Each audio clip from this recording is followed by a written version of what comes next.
여러분 안녕하십니까? 오승종 변호사입니다.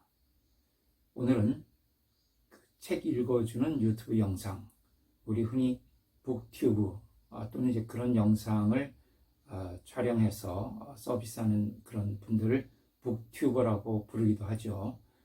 이런 북튜브 영상에 대한 저작권법적인 문제점에 대해서 한번 생각을 해 보고자 합니다. 이런 그 북튜브 영상이 저작권 침해가 되느냐 하는 것을 직접적으로 다룬 사례는 아직까지는 없는 것으로 알고 있습니다. 그런데 여기 대해서 참고가 될 만한 그런 사례들은 조금 있습니다. 어떤 것이냐면 특정 어떤 교재를 가지고 강의를 하는 영상, 동영상 강의죠. 이런 것들이 그 책에 대한 저작권 침해가 되느냐 하는 것은 몇 번 문제가 됐었습니다. 처음 그 사례가 생겼던 것은 2003년도입니다.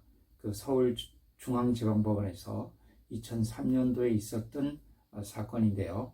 그 회계의 원리라는 그 책을 가지고 동영상 강의를 해서 그 동영상 강의를 서비스하는 것이 이것이 그 책에 대한 그 회계의 원리라는 책에 대한 저작권 침해가 되느냐 하는 것을 다루었던 사건입니다. 제가 직접 담당했던 사건이기도 합니다. 그런데 이제 그 전까지만 해도 누군가의 책을 가지고 강의를 한다고 하면은 그 책을 쓴 저자 입장에서는 감사해야 할 일이지 그것을 저작권 침해로 주장한다는 것은 좀 생각하기 어려운 일이었습니다. 그러니까 자기 책을 가지고 강의를 해주는 사람이 많으면 많을수록 자기 책이 더 많이 팔릴 것 아니겠습니까? 그렇기 때문에 이제 그런 것을 문제 삼았던 사례는 없었는데요. 처음으로 이제 이것이 문제가 된 겁니다. 당시 왜 이것이 문제가 됐냐 하면은 이 회계 원리라는 책의 경우에는 그 책을 팔아서 얻는 수입보다 그 책을 가지고 강의를 해서 얻는 수입이 훨씬 더 컸기 때문에 그렇습니다. 그러니까 이 회계 원리라는 책의 저자분도 아주 유명한 그 학원 강사, 그러니까 이 회계를 가르치는 그 세무사라든가 공인회계사라든가 이런 그 수험생들을 위해서 강의를 하는 그런 유명한 강사님이셨고요. 그 다음에 이 책을 가지고 그 동영상 강의를 찍었던 그 피고도 역시 이제 그 학원 강사, 회계를 가르치는 학원 강사분이셨던 거죠. 그래서 이 책값보다는 그런 수강생의 시장이 훨씬 더 컸기 때문에 자기 책을 가지고 강의하는 것을 금지해 달라는 그런 소송을 제기했던 거죠.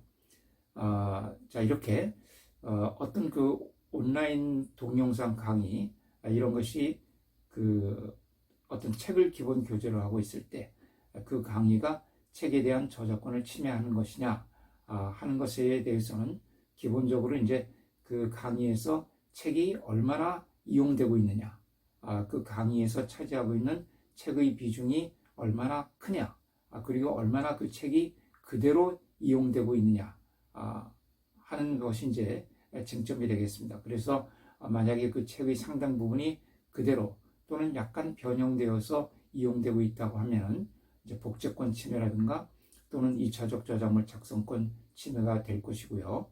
그렇지 않고 그 책을 기본 교재로 하고는 있지만은 그 책을 강사 나름대로 완전히 소화를 해서 자기 나름대로의 그 강의로서 풀어냈다고 하면 이제 그것은 교재와는 별개의 저작물이 될 것이기 때문에 저작권 침해가 되지 않겠죠. 네, 그런데 이제 이 회계원리 사건에서 법원은 이렇게 판결했습니다. 비록 이 피고의 강의, 그러니까 이 회계원리라는 책으로 동영상 강의를 찍었던 그 강사분이죠. 피고의 강의가 신청인의 교재, 그러니까 그 책의 저자입니다. 그 저자의 교재로 채택하고 있는 것은 사실이다. 그러나 이 피고가 이 교재를 그대로 구두 표현하고 있다고 보기는 어렵다. 그러니까 그 책을 그대로 낭독하고 있다고 보기는 어렵다는 거예요.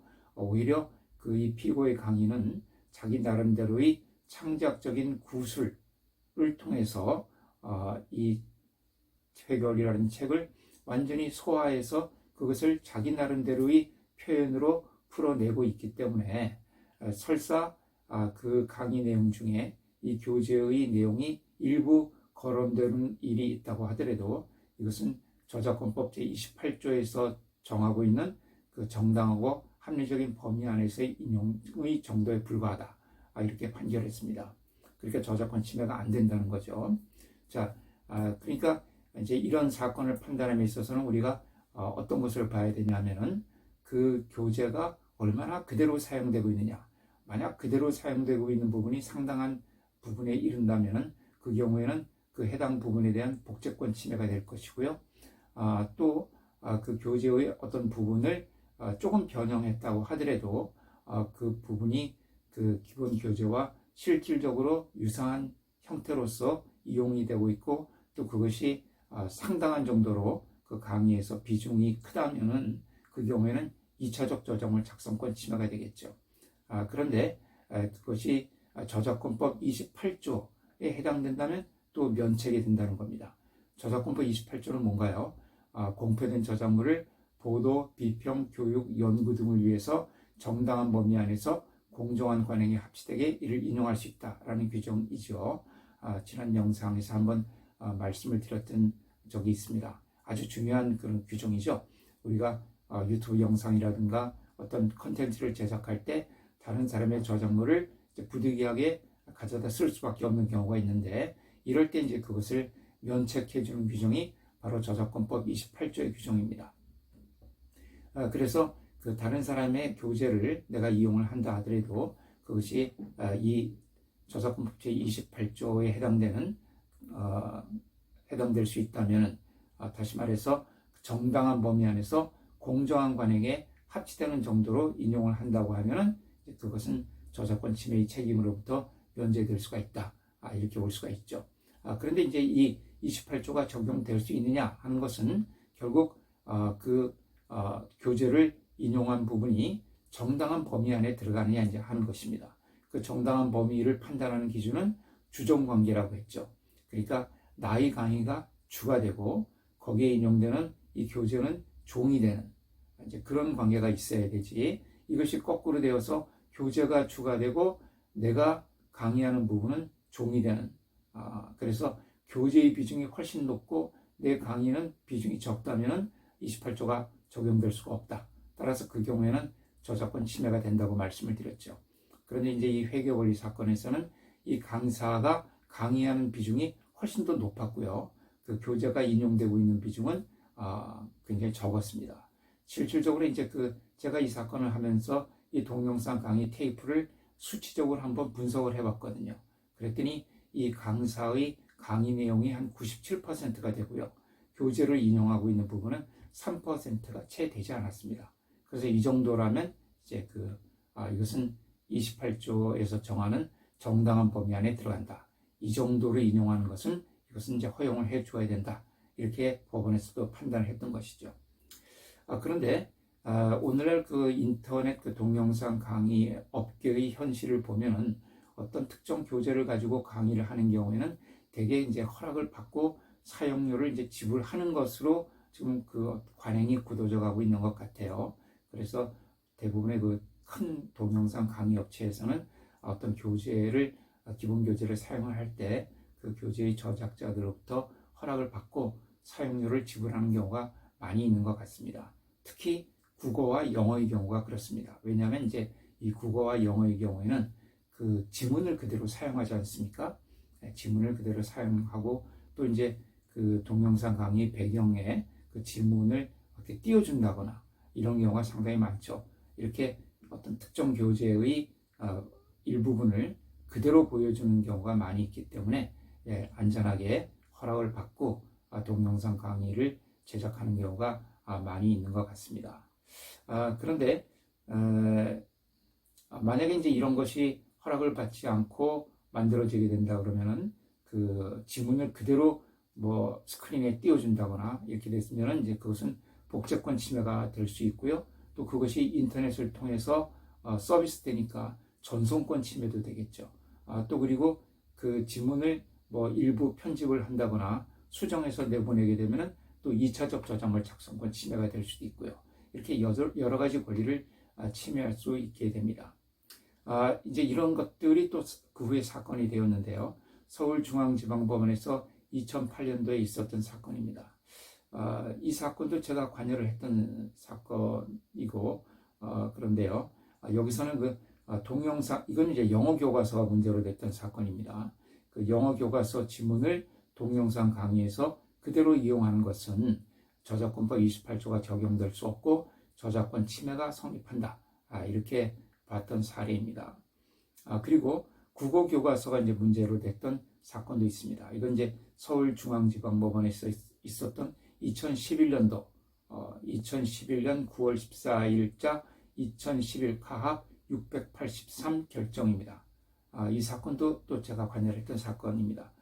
그런데 여기서도요, 그 교과서, 국어 교과서나 그 문제집의 내용을 그대로 그 동영상 강의에서 판서를 하거나 또 영사해 주거나 낭독을 해 주게 되면은 이것은 이제 저작권법 28조가 적용될 수 없고 그 교과서나 문제집에 대한 저작권을 침해하는 것이다.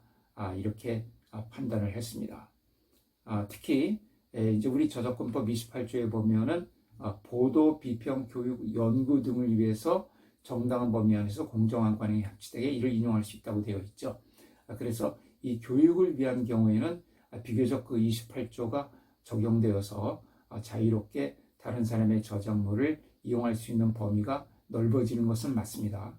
그런데 그 교육 목적이라 하더라도 그것이 영리적인 성격을 띠고 있을 때에는 또 이 28조의 적용 범위가 좁아진다고 우리 판례는 보고 있습니다.